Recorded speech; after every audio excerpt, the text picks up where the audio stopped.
ದೋಸ್ತಿಗಳ ನಡುವೆ ಶುರುವಾಗಲಿದೆ ಪಾದಯಾತ್ರೆಯ ಸಮರ. BJP versus JDS ನಡುವೆ ಪ್ರತ್ಯೇಕ ಒಂದು ಪಾದಯಾತ್ರೆಯ ಕಹಳೆ ನಡೀತಾ ಇರುವಂಥದ್ದು. ಹೆಸರಿಗಷ್ಟೇ ಮೈತ್ರಿ, ಆದರೆ ಮೈಲೇಜ್ಗಾಗಿ ಪ್ರತ್ಯೇಕ ಹೋರಾಟವನ್ನು ಮಾಡ್ತಾ ಇರುವಂಥದ್ದು. ನೋಡಿ, ಈಗ ಬಿಜೆಪಿ ವರ್ಸಸ್ ಜೆಡಿಎಸ್ ಅನ್ನುವಂತಾಗಿದೆ. ದೋಸ್ತಿಗಳ ನಡುವೆ ಪಾದಯಾತ್ರೆಯ ಸಮರ ಶುರುವಾಗಿದೆ. ಬಿಜೆಪಿ ವರ್ಸಸ್ ಜೆಡಿಎಸ್ ಪ್ರತ್ಯೇಕ ಪಾದಯಾತ್ರೆ ಕಹಳೆ ನಡೀತಾ ಇರುವಂಥದ್ದು. ಹೆಸರಿಗಷ್ಟೇ ಮೈತ್ರಿ ಇಲ್ಲಿ, ಆದರೆ ಮೈಲೇಜ್ಗಾಗಿ ಪ್ರತ್ಯೇಕ ಹೋರಾಟಕ್ಕೆ ಮುಂದಾಗಿದ್ದಾರೆ. ದಳಪತಿಗಳ ಪಾದಯಾತ್ರೆಗೆ ಕೌಂಟರ್ ಕೊಡಲು ಬಿಜೆಪಿ ತಯಾರಾಗ್ತಿದೆ. ಏನಿದು ಕೇಸರಿ ಕಲಿಗಳ ಪಾದಯಾತ್ರೆ? ಇದರ ಹಿಂದಿನ ಮಾಸ್ಟರ್ ಪ್ಲಾನ್ ಏನು? ಯಾಕೆ ಮಾಡ್ತಾ ಇದ್ದಾರೆ ಪಾದಯಾತ್ರೆನ ಅಂತ ಪ್ರಶ್ನೆ ಮೂಡುತ್ತೆ. ದಳಪತಿಗಳ ನಡುವೆ ಈಗ ಪಾದಯಾತ್ರೆಯ ಸಮರ ಶುರುವಾಗಲಿದೆ. ಬಿಜೆಪಿ ವರ್ಸಸ್ ಜೆಡಿಎಸ್ ನಡುವೆ ಪ್ರತ್ಯೇಕ ಒಂದು ಪಾದಯಾತ್ರೆ. ಹೆಸರಿಗಷ್ಟೇ ಇದು ಮೈತ್ರಿ, ಆದರೆ ನೋಡಿ ಸಪ್ರೇಟ್ ಒಂದು ಹೋರಾಟ ಮಾಡುವಂಥದ್ದು. ಮೈಲೇಜ್ಗಾಗಿ ಒಂದೊಂದು ದಿಕ್ಕಲ್ಲಿ ಹೋರಾಟವನ್ನು ನಡೆಸುವಂಥದ್ದು. ದಳಪತಿಗಳ ಪಾದಯಾತ್ರೆಗೆ ಕೌಂಟರ್ ಕೊಡಲು ಬಿಜೆಪಿ ತಯಾರಾಗ್ತಾ ಇದೆ. ಏನಕ್ಕೆ, ಏನು ಕತೆ, ಯಾಕಪ್ಪ ಇಲ್ಲಿ ಪಾದಯಾತ್ರೆ ಮಾಡ್ತಾ ಇರೋದು ಅಂತ ಪ್ರಶ್ನೆ ಮೂಡೋದು ಸಹಜ. ಪಾದಯಾತ್ರೆಯ ಕೌಂಟರ್ ಕೊಡಲು ಈಗ ಬಿಜೆಪಿ ಸಜ್ಜಾಗಿದೆ. ದೋಸ್ತಿಗಳು ಏನು ಬಿಡದಿ ಟೌನ್ಶಿಪ್ ವಿಚಾರವಾಗಿ ದಳಪತಿಗಳು ಅಂದರೆ JDS ಅವರು ಹೋರಾಟವನ್ನು ಮಾಡಿದ್ರು, ಅಂದರೆ ಪಾದಯಾತ್ರೆಯನ್ನು ನಡೆಸಿದ್ರು. 3 ದಿನಗಳ ಕಾಲ ಪಾದಯಾತ್ರೆಯನ್ನು ನಡೆಸಿದ್ರು, ಸರ್ಕಾರದ ವಿರುದ್ಧ ಗುಡುಗಿದ್ರು. ಈಗ JDS ಏನು ಪಾದಯಾತ್ರೆ ನಡೆಸ್ತು, ಈಗ ಬಿಜೆಪಿ ಒಂದು ಏನಾದರೂ ಮಾಡಬೇಕಲ್ಲ, ಹಾಗಾಗಿ ಬಿಜೆಪಿ ಕೂಡ ಪಾದಯಾತ್ರೆಗೆ ಮುಂದಾಗಿದೆ. ಏನು ಕಾರಣಕ್ಕೆ, ಯಾವ ವಿಚಾರಕ್ಕೆ? JDS ಪಾದಯಾತ್ರೆ ಮುಗಿದ ಬೆನ್ನಲ್ಲೇ ಬಿಜೆಪಿ ಪಾದಯಾತ್ರೆಗೆ ಮುಂದಾಗ್ತಾ ಇದೆ. ಹೊಸ ಪ್ಲಾನ್. 3 ದಿನಗಳ ಬೃಹತ್ ಪಾದಯಾತ್ರೆಯನ್ನ JDS ನಡೆಸಿತು.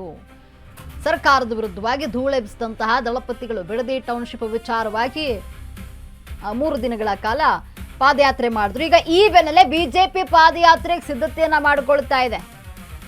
ನಾಗೇಂದ್ರ ವಿರುದ್ಧ ಪಾದಯಾತ್ರೆಗೆ ಬಿಜೆಪಿ ಪ್ಲಾನ್. ರಾಜೀನಾಮೆಗೆ ಆಗ್ರಹಿಸಿ ಬಿಜೆಪಿಯಿಂದ ಪಾದಯಾತ್ರೆಯನ್ನ ಮಾಡ್ತಾ ಇರುವಂಥದ್ದು. ನೋಡಿ, ದಳಪತಿಗಳಂತೆ ಸದ್ದು ಮಾಡೋಕೀಗ ಬಿಜೆಪಿ ಸಜ್ಜಾಗ್ತಾ ಇರುವಂಥದ್ದು. ರಾಯಚೂರು ಟು ಬಳ್ಳಾರಿವರೆಗೂ ಕೂಡ ಕಾಲ್ನಡಿಗೆಗೆ ಸಿದ್ಧತೆಯನ್ನ ಮಾಡಿಕೊಂಡಿರುವಂಥದ್ದು. ಅಂದರೆ ಪಾದಯಾತ್ರೆಯನ್ನ ಮಾಡಲು ಮುಂದಾಗಿದ್ದಾರೆ ಬಿಜೆಪಿ. JDS ಪಾದಯಾತ್ರೆ ಮುಗಿದ ಬೆನ್ನಲ್ಲೇ ಬಿಜೆಪಿಯಿಂದ ಹೊಸ ಪ್ಲಾನ್. ನಾಗೇಂದ್ರ ರಾಜೀನಾಮೆ ನೀಡಬೇಕು, ಅವ್ರಿಗಿನ್ನೂ ಕ್ಲೀನ್ ಚಿಟ್ ಸಿಕ್ಕಿಲ್ಲ, ಅದು ಹೇಗೆ ಅವರಿಗೆ ಸಚಿವ ಸ್ಥಾನವನ್ನು ಕೊಟ್ಟರು ಅಂತ ಪ್ರಶ್ನೆ ಎಬ್ಬಿತ್ತು ಈಗಾಗಲೇ. ಈಗ ಅವರನ್ನು ರಾಜೀನಾಮೆ ಕೊಡಿಸ್ಬೇಕು ಹೇಗಾದರೂ ಮಾಡಿ. ಹಾಗಾಗಿ ನೋಡಿ, ಈಗ ರಾಜ್ಯ ಸರ್ಕಾರದ ವಿರುದ್ಧವಾಗಿ ರಣಕಹಳೆಯನ್ನು ಊದಲು ಬಿಜೆಪಿ ಸಜ್ಜಾಗ್ತಾ ಇರುವಂಥದ್ದು. ನಾಗೇಂದ್ರ ರಾಜೀನಾಮೆಯನ್ನು ಕೊಡಬೇಕು ಅಂತ ಹೇಳಿ ಪಾದಯಾತ್ರೆಗೆ ಮುಂದಾಗಿದೆ ಬಿಜೆಪಿ.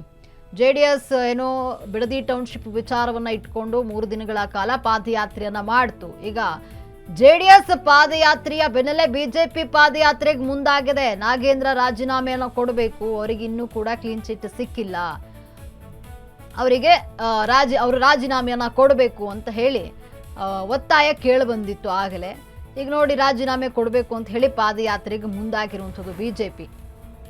ಬೃಹತ್ ಪಾದಯಾತ್ರೆಯನ್ನ ನಡೆಸಬೇಕು ಅಂತ ಬಿಜೆಪಿ ಮುಂದಾಗಿದೆ. ಒಟ್ಟಿನಲ್ಲಿ ಪಾದಯಾತ್ರೆಗೆ ಮುಂದಾಗಿರುವಂಥದ್ದು ಅಂದರೆ ಹೇಗಾದರೂ ಸರಿ ಸರ್ಕಾರವನ್ನು ಕಟ್ಟಿ ಹಾಕಬೇಕು, ಯಾವುದಾದ್ರೂ ಒಂದು ವಿಚಾರವನ್ನು. ಈಗ ಬಿಡದಿ ಟೌನ್ಶಿಪ್ ವಿಚಾರ ಇಟ್ಕೊಂಡು ಸಪ್ರೇಟ್ ಆಗಿ ಅಂದರೆ JDS ಪಾದಯಾತ್ರೆಯನ್ನು ಮಾಡ್ತು ರಾಜ್ಯ ಸರ್ಕಾರದ ವಿರುದ್ಧವಾಗಿ. ಈಗ ರಾಜ್ಯ ಸರ್ಕಾರದ ವಿರುದ್ಧವಾಗಿ ಬಿಜೆಪಿ ಏನಾದರೂ ಮಾಡಬೇಕಲ್ಲ, ನಾಗೇಂದ್ರ ರಾಜೀನಾಮೆ ವಿಚಾರವನ್ನು ಇಟ್ಕೊಂಡಿದೆ. ಅವ್ರಿಗೆ ಇನ್ನೂ ಕೂಡ ಕ್ಲೀನ್ ಚಿಟ್ ಸಿಕ್ಕಿಲ್ಲ, ಅವರಿಗೆ ಸಚಿವ ಸ್ಥಾನ ಕೊಟ್ಟಿದ್ದೀರಿ, ಖಾತೆ ಹಂಚಿಕೆ ಆಗಿದೆ, ಹೇಗೆ ಕೊಟ್ರಿ ಇದನ್ನ ಅಂತ ಹೇಳಿ ಹೋರಾಟಕ್ಕೆ ಮುಂದಾಗಿರುವಂಥದ್ದು. ಇಲ್ಲಿ ಪ್ರತಿಭಟನೆ ಅಂದರೆ ಪಾದಯಾತ್ರೆಗೆ ಬಿಜೆಪಿ ಮುಂದಾಗಿರುವಂಥದ್ದು.